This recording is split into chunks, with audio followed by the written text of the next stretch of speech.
Hey guys, I'm Bill here. So, the second open beta for Fatal Fury Studio The Wolves has just ended, well, yesterday, but I was just too busy to be able to do a video review yesterday, so I'm doing it today. Alright, so we're gonna get right into it. We're gonna talk about what worked, what still needs some adjustments and work, and my hopes for the final release, which is less than 3 weeks, guys, if you pre-ordered the game, of course, and you should pre-order the game. Alright, so before we get started, a gentle reminder to like, subscribe, and hit the notification bell. Alright, let's get to it. Okay, so the second open beta was taking place for the past 4 days. Well, it ended yesterday. And the main reason for the second beta was that the first one had some issues when it comes to matchmaking. Now, I did my review of the first one and I talked about how the netcode itself was amazing for me. I had incredible matches, but it took a long time, especially during some days, to for matchmaking to work. So I knew people were in the were also like looking for ranked matches, for example, and I was looking for ranked matches at the same time, but the game does not did not match us up. So the reason for this second beta was to test the new matchmaking fix that SNK was working on. And you know, in terms of content, this was a little bit different than the first one. So it had all the characters from the first open beta, but they added T-Zoc, the I think is the only grappler so far in Fatal Fury Studio The Wolves, and as well as they had a couple different stages and training mode this time, so people could test combos and learn the characters before jumping into the online sea. There's also local single play, so that was also welcome. I didn't get to test that because, you know, I was playing by myself the whole time. And the thing is, I'm gonna talk about what worked. All right, let's start with the first thing, which is matchmaking. Matchmaking has been fixed.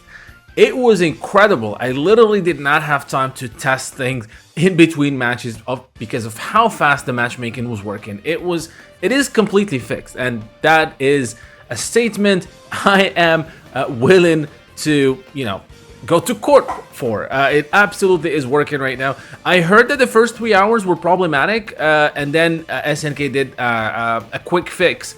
I don't know. I did not test. You know, by the time it launched, I was actually sleeping. It was early in the morning here in Morocco, and by the time I woke up and started playing, matchmaking was working, and it was working for the entirety of the beta. You know, the 4 days that I played. So that is fantastic.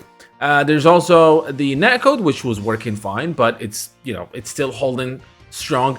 And I am, you know, I'm really happy because this is the first modern SNK game, or the first SNK game that is launching with an incredible matchmaking system and crossplay. So this had me really excited. Now, if it's not just the matchmaking, it's the game itself. The game itself, in the second beta, I had more time with it. There's a training mode, so I got time to train with characters. I was not ready to have Vox as my main, but it turned out to be my main now, and I had so much fun playing him and ranking up. There were also some changes, so you could also wait in training mode, which was not the case in the first beta, which was cool. But again, because the matchmaking was working really well, I didn't have time to train between stats. Like, you would go into training mode, and then boom, there's another match that comes up, and so on. It just felt great. Now, obviously, there are still things that needs ironing out. Oh, also, room matches. The room search was not working in the first beta. Now it is working. You can search for matches, for rooms, I mean, and you can see the pings of said rooms. You could search by region or all regions, which is very, very handy, which is pretty cool. Now, this is the thing that, you know, well, the main reason the beta was there, I think, is to test the matchmaking. But there are some things that needs working out and needs to hopefully change. We're gonna start with the first one. I mentioned this in my previous review of the first beta, and that is the ranking system.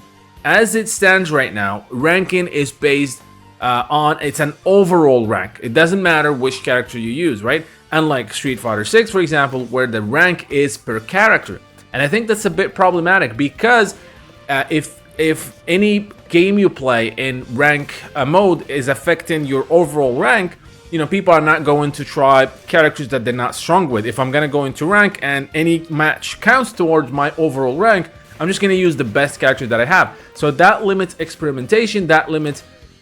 And even when a new character launches, you know, new DLC, Andy, Joe, etc., I'm not gonna take that character into rank because I wouldn't know how to play with to use him, and then it's going to affect my rank. So I think that is problematic. Hopefully they're gonna switch to a character rank, right? So I can have my you know, my Vox as a top rank, and then I can have my Mai as maybe first or second. I'm just trying, you know, just ranking up, and that also pushes people to play ranked mode, because you probably know this if you are if you play the King of Fighters or Samurai Showdown, is that the rank mode actually dies after a few months after release of the previous games, because nobody cares anymore, because you know you can't experiment with characters. You're gonna reach the top rank that you want to reach, and you're just gonna abandon it, and that is unfortunate.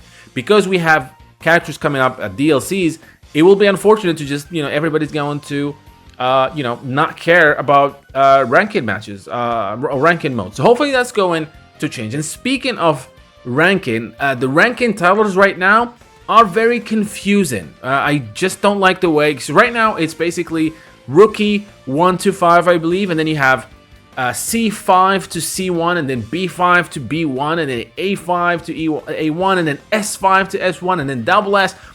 It is very confusing. You know, like one in Street Fighter, for example, you have the rookie, iron, bronze, silver, gold, etc. So I want something like that. I want something that has to do with maybe the world, the lore, like, you know, master, legend, grandmaster, whatever. But something that is easy to see and understand. So hopefully they're going to change that. Now, the other things that I want to see changing is the training mode. Right now, the training mode in Fatal Fury City of the Wolves is pretty much the same one that we have in the King of Fighters 15. It just feels exactly the same. And it's unfortunate because, you know, other games like Street Fighter 6 or Tekken 8 have very elaborate and you know, very advanced, I would say, training mode, that I wish SNK would do something similar for Fatal Fury City of the Wolves. Again, there's still time for the game to come out. Even if it after it comes out, these things can be patched and changed, right? And speaking of online and trying to get better, etc., I hope there's going to be a replay channel, right? I don't know if we have one. I couldn't see it, but I would love to go and start looking for players to be able to see their matches. I think that would be really cool. And then follow a certain player, for example. It's really, I think it's really important. And I hope they're going to do something like that. And speaking of searching for players, right now you can search for players, but for some reason you have to use their 10-digit user ID and its numbers. And I don't know why they're doing that, because you could just search using the wolf tag. You know, there's a reason we create that wolf tag, and I believe it is a unique ID, right? So it'll be good if we can just use the wolf tag to search for players rather than their PIN or ID, whatever, the 10-digit user ID, which I think is not user friendly. Things that I think are also not friendly is the room match. The room matches, right now the rooms have a long 9-digit ID, which makes it difficult to communicate to other people. And we tried that. For example, I opened the room and I was streaming and asked people to join in, and then I kept giving them the room ID, and it's because it's so too long, people started making mistakes. I keep forgetting that I forget a digit. It's just a lot. Room ID should not, I think, be longer than 5 characters. 9 is a bit of an overkill. Also, speaking of room matches, there are a few issues. For example, you have that navigating through the room match becomes, you know, like, instead of just, you know, going down and just checking the different options, you have this cursor that moves around, and I think it's very not user friendly. So I hope that's going to change as well. We don't need that cursor, to be honest. And speaking of room matches, there's also inviting friends right now. At least on Steam, you couldn't invite a friend from Steam, right? You have to invite a friend who is already added to your favorite, and to add them to your favorite, they have to communicate their 10-digit ID. Again, it's so complicated that it should be just, you can add friends from Steam or PlayStation Network or Xbox Live, and then you can search for people using their wolf tag, right, which is the unique wolf tag. Another issue I found is the inability to change your character when you are in a room, when you are in the queue. And I mentioned this in the previous beta review, is that to change a character, you have to get out of the queue, change the character, go to the battle settings, go to the characters, change the character, and then go back. And by that time, you're actually at the end of the queue. in your room, which is again very unfortunate. It will be easier to just have the option to change the character in between matches, or just like in the King of Fighters 15, after a match you have the ability to go to character select. And also there's no way to allow character select in room matches yet. I think this is just because it's a beta, they didn't have all these options added, because a lot of them are already in the King of Fighters 15, so it will be very odd for them to be removed from the next game, which is Fatal Fury City of the Wolves. Now, other than those things, which again can easily be fixed, they can either be fixed right before the game's release or just right after in a post-launch patch. Obviously, it's better if it's done before, but again, I understand that, you know, time is of the essence right now, and the game is, you know, it's almost here with us, right? But other than that, I had a fantastic time. The game is very addictive. I honestly, I love the King of Fighters 15. It's my favorite KOF, but I have never been able to just sit down for any fighting game in a very long time, since I was, you know, since I was a teenager, and sit down and play one game for 8 straight hours. I haven't done that literally since I was a teenager, and I did that with the Fatal Fury City of the Wolves open beta too, and that tells you something. This game is gripping. It is addictive.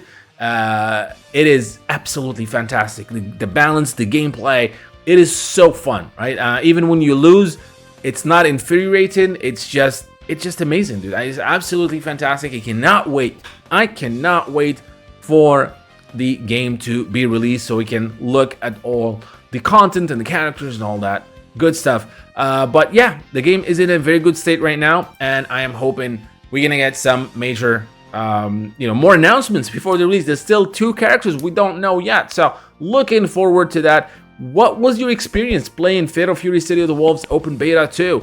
Let me know in the comment section. Don't forget to like and subscribe, and I'll see you guys next time.